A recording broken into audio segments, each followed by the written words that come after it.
Senator Cormier. Merci, Monsieur le Président.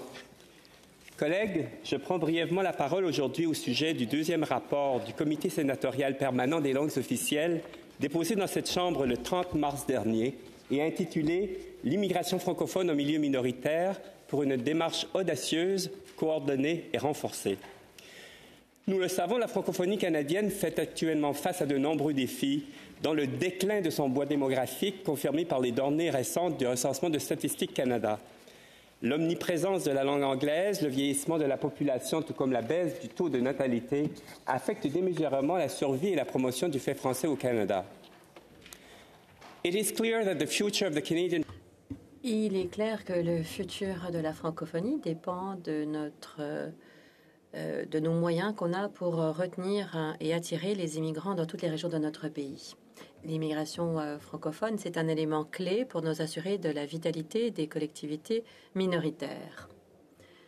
Les gouvernements de tous les paliers, y compris les municipalités et leurs partenaires, ont un rôle à jouer pour trouver des solutions au déficit démographique qui menacent l'équilibre et la dualité linguistique au Canada. Et à la demande du Sénat, le Comité sénatorial permanent des langues officielles a donc mené de mars 2022 à février 2023 une étude importante à ce sujet.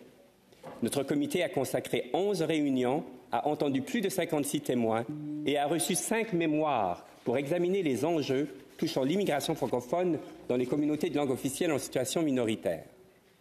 Je souhaite remercier sincèrement tous les membres du comité de leur travail rigoureux tout au long de cette étude et je remercie les organismes et individus qui ont comparu devant le comité ou déposé des mémoires. Le rapport contient 12 recommandations spécifiques et concrètes qui s'adressent au gouvernement fédéral, en particulier au ministre de l'Immigration, des Réfugiés et de la Citoyenneté.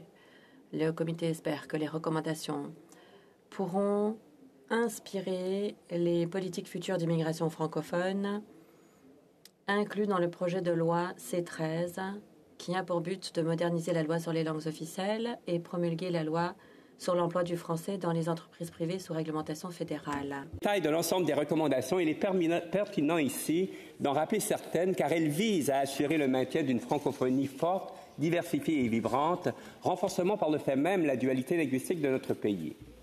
Ces recommandations prévoient notamment l'adoption d'une politique en matière d'immigration francophone globale, coordonnée, ambitieuse et adaptée aux besoins des communautés. Une politique qui s'adressera à l'ensemble des partenaires et qui visera l'ensemble du parcours d'intégration francophone. Elle prévoit aussi l'adoption d'une nouvelle cible d'immigrants d'expression française qui s'établissent à l'extérieur du Québec, une cible croissante, adaptée aux réalités régionales et fondée sur des données probantes. Une cible qui misera sur le caractère réparateur des droits linguistiques et le rétablissement du poids démographique des communautés francophones en situation minoritaire. Les recommandations demandent également que soit élaborée une stratégie diplomatique francophone et que le RCC renvoie ses activités de recrutement et de promotion, que ce soit en augmentant la capacité des bureaux des visas en Afrique subsaharienne ou en facilitant l'accueil et la réinstallation des réfugiés francophones en provenance des pays membres de la francophonie.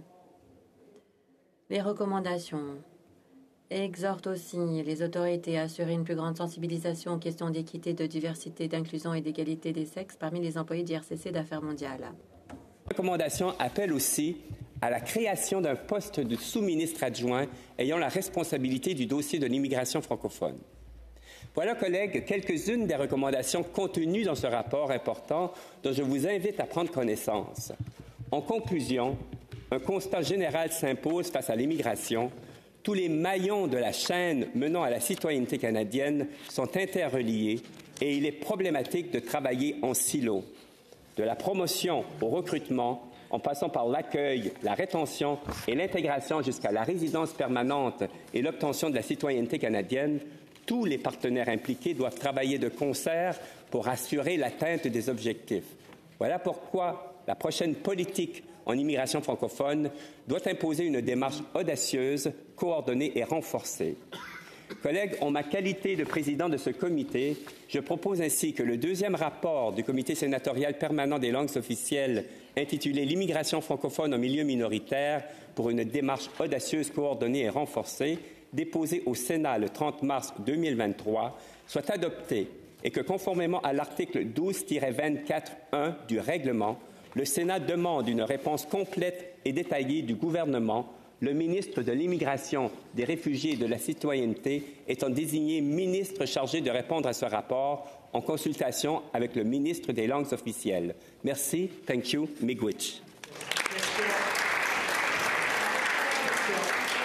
Il est proposé par l'honorable sénateur Cormier et appuyé par l'honorable sénateur Galvez que le deuxième rapport du comité sénatorial suffit. Oui. Les sénateurs sont-ils prêts pour la question? Oui.